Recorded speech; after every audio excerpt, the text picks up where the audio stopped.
अभिनंदन करने चाहूंगी कि यूपी में जो खेल आपने दिखाया, अभी तो बीजेपी को रिजाइन करना चाहिए था, लेकिन उसको शर्म कम होता है।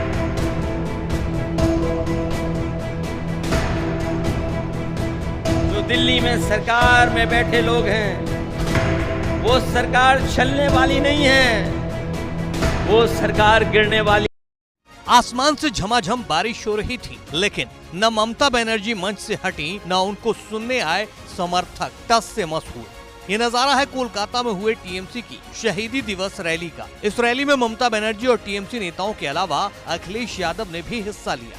लोकसभा और विधानसभा उपचुनाव में जीत हासिल करने के बाद बंगाल में ये टीएमसी की पहली बड़ी रैली थी, इसलिए मौका और दस्तूर दुरुस्त जानकर मंच से ममता बनर्जी ने अखिलेश यादव की तारीफ की। बोली, आपने उत्तर प्रदेश में खेला कर दिया।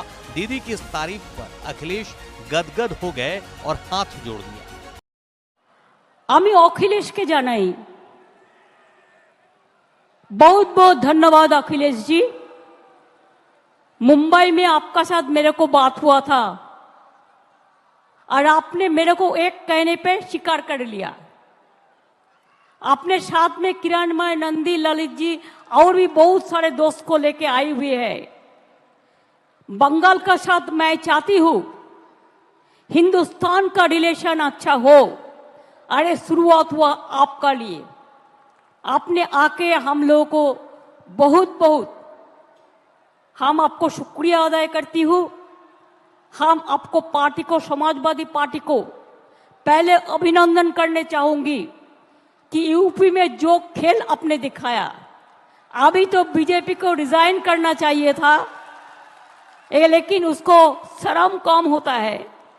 आपको थोड़ा से दिन इंतजार करने पड़ेगा, लेकिन आपका साथ मैं सहमत हूं कि दिल्ली में जो गवर्नमेंट एजेंसी लगा के, इलेक्शन कमीशन को लगा के, डरा के जो गवर्नमेंट ले आया, वो स्टेबल गवर्नमेंट नहीं है।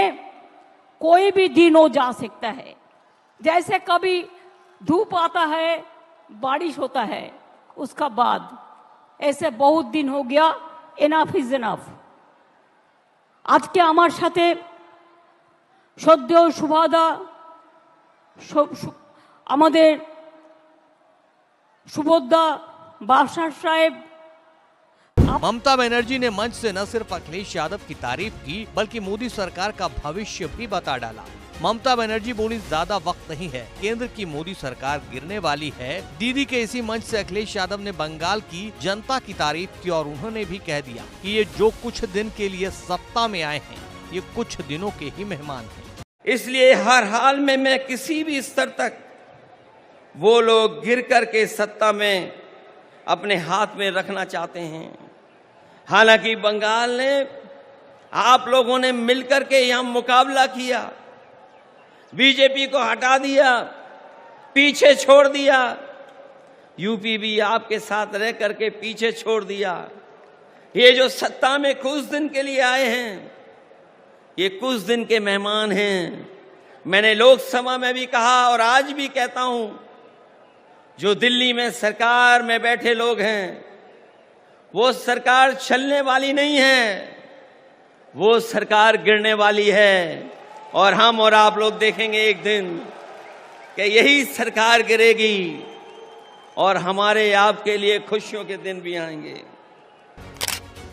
दरअसल पश्चिम बंगाल में दीदी ने जिस तरह बीजेपी के एजेंडे को नाकामयाब किया है, ठीक उसी तरह उत्तर प्रदेश के लोकसभा चुनाव में सपा ने बीजेपी के विजय रथ को रोककर उनकी आगे की राहें मुश्किल कर दी हैं। सपा की 37 सीटों के चलते केंद्र की मोदी सरकार बैसाखी के सहारे है। इसलिए दीदी और अखिलेश दोनों ही केंद्र सरकार के गिरने की भविष्यवाणी कर रहे हैं।